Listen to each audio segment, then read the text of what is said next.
he takes after his dad គាត់កាត់តាមប៉ារបស់គាត់បាទគាត់កាត់តាមប៉ារបស់គាត់ហ្នឹងអាចនិយាយថារូបរាងរបស់គាត់ស្រដៀងគ្នាឬក៏មុខមាត់របស់គាត់ស្រដៀងគ្នាឬក៏អត្តចរិតរបស់គាត់ស្រដៀងគ្នាជាដើមអញ្ចឹងទៅសួស្តីបងប្អូនទាំងអស់គ្នាថ្ងៃនេះយើងនឹងមករៀនពាក្យនិងឃ្លាជាភាសាអង់គ្លេសប្រចាំថ្ងៃដែលមានន័យថាកាត់តាមស្រដៀងឬដូចចំនួន3របៀបជាភាសាអង់គ្លេសតោះមករៀនទាំងអស់គ្នា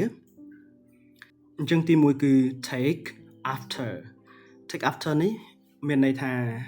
កាត់តាមកាត់ដូចឬស្រដៀងហើយដូចនឹងអាចជារូបរាងមុខមាត់ឬអត្តចរិតដែលស្រដៀងគ្នាទៅនឹងសមាជិកណាម្នាក់នៅក្នុងគ្រួសាររបស់យើងណាយើងប្រើវាដើម្បីនិយាយថាកាត់តាមឬក៏ដូចតែជាមួយនឹងសមាជិកនៅក្នុងគ្រួសារទេឧទាហរណ៍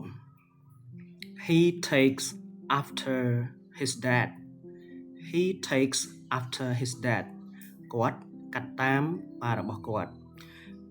បាទគាត់កាត់តាមប៉ារបស់គាត់នឹងអាចនិយាយថារូបរាងរបស់គាត់ស្រដៀងគ្នាឬក៏មុខមាត់របស់គាត់ស្រដៀងគ្នាឬក៏អត្តចរិតរបស់គាត់ស្រដៀងគ្នាជាដើមអញ្ចឹងទៅអញ្ចឹងយើងនិយាយថាគាត់កាត់តាមប៉ារបស់គាត់អញ្ចឹងទី1គឺ take after ទី2នេះគឺ look like មានន័យថាមើលទៅដូចឬស្រដៀងពាក្យនេះយើងអាចប្រើបានជាទូទៅអាចប្រើបានជាមួយមនុស្សសត្វឬក៏វត្ថុក៏បានដែរបាទឧទាហរណ៍ទី1 You look like Wanda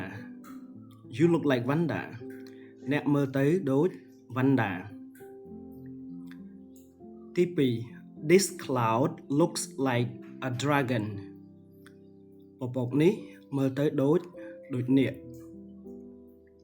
ចុងពាក្យទី2យើងប្រើ look like ទី3គឺ resemble នេះមានន័យថាដូចឬស្រដៀងវាដូចគ្នាទៅនឹង look like ដែរយើងអាចប្រើវាបានជាមួយនឹងមនុស្សសត្វហើយនឹងវត្ថុបានដូចគ្នាគ្រាន់តែវា formal ជាងពាក្យ look like ឧទាហរណ៍ You resemble your older sister អ្នកស្រដៀងបងស្រីរបស់អ្នកឬក៏អ្នកដូចបងស្រីរបស់អ្នកបាទអញ្ចឹងនេះគឺជា3ពាក្យដែលមានន័យថាដូចស្រដៀងឬក៏កាត់តាមកាត់ដូច